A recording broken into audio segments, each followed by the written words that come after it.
ಯತ್ನಾಳ್ರ ವಜಾದಿಂದ ನಮ್ಮ ಹೋರಾಟ ನಿಂತಿಲ್ಲ ಅನ್ನುವಂತಹ ಮಾತನ್ನ ಕುಮಾರ್ ಬಂಗಾರಪ್ಪರವರು ಹೇಳಿದ್ದಾರೆ. ಈಗಾಗಲೇ ರಾಜ್ಯದಲ್ಲಿ ಯತ್ನಾಳ್ ಸುನಾಮಿಯನ್ನೇ ಎಬ್ಬಿಸಿದ್ದಾರೆ.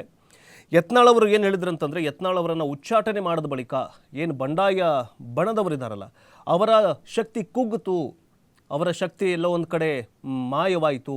ಏನು ವಿಜಯೇಂದ್ರ ಅವರನ್ನು ವಿರೋಧ ಮಾಡ್ತಾ ಇದ್ದಂತಹ ಟೀಮ್ನ ಹತ್ತಿಕ್ಕಲಾಯಿತು ಅನ್ನುವಂತಹ ಮಾತುಗಳು ರಾಜಕೀಯ ಪಡಸಾಲೆಯಲ್ಲಿ ಕೇಳಿಬಂದಿದ್ವು.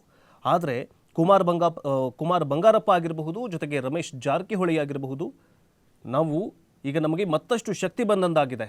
ಯತ್ನಾಳ್ ಅವರನ್ನು ವಜಾಗೊಳಿಸೋದ್ರಿಂದ ನಾವು ಇನ್ನು ಮುಂದೆ ಮತ್ತಷ್ಟು ಹೋರಾಟಕ್ಕೆ ಏನಂತಂದರೆ ಸಿದ್ಧತೆ ಮಾಡಿಕೊಳ್ತಾ ಇದ್ದೀವಿ ಅನ್ನುವಂತಹ ಹೇಳಿಕೆಯನ್ನು ಕುಮಾರ್ ಬಂಗಾರಪ್ಪ ಅವರು ಕೊಟ್ಟಿದ್ದಾರೆ.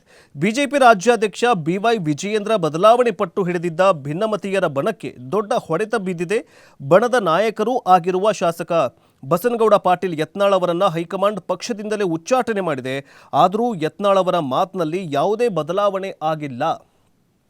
ಈ ಬಗ್ಗೆ ಯತ್ನಾಳ್ ಅವರ ಬಂಡಾಯ ಟೀಮ್ನ ಹಿರಿಯ ಮುಖಂಡರೂ ಆಗಿರುವ ಮಾಜಿ ಸಚಿವ ಕುಮಾರ್ ಬಂಗಾರಪ್ಪ ಅವರು ಮಾತನಾಡುವಂತಹ ಸಂದರ್ಭದಲ್ಲಿ ಹೇಳಿದ್ದಾರೆ.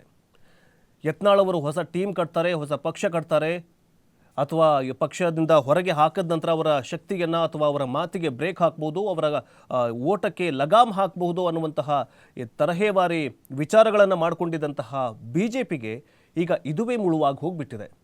ಕುಮಾರ್ ಬಂಗಾರಪ್ಪ ಆಗಿರಬಹುದು, ದೊಡ್ಡ ದೊಡ್ಡ ಶಕ್ತಿಶಾಲಿ ನಾಯಕರಾಗಿರಬಹುದು, ಇವರೆಲ್ಲರೂ ಕೂಡ ಈಗ ರಮೇಶ್ ಜಾರಕಿಹೊಳಿ ಅಂತವರು, ಕುಮಾರ್ ಬಂಗಾರಪ್ಪ ಅಂತವರು, ಇವರೆಲ್ಲರೂ ಯತ್ನಾಳ್ ಅವರ ಪರ ನಿಂತಿದ್ದಾರೆ.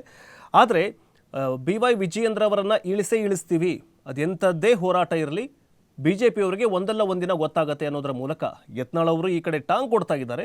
ಆದರೆ ಇವರ ಬಣದ ಸ್ನೇಹಿತರಿದ್ದಾರಲ್ಲ, ನೀವು ಏನೇ ಮಾಡಿ ಎಲ್ಲೇ ಹೋಗಿ ನಾವು ನಿಮ್ಮ ಜೊತೆಗೆ ಇದ್ದೀವಿ ಅನ್ನೋದರ ಮೂಲಕ ಯತ್ನಾಳ್ ಅವರಿಗೆ ದೊಡ್ಡ ಶಕ್ತಿಯನ್ನು ತುಂಬಿದ್ದಾರೆ.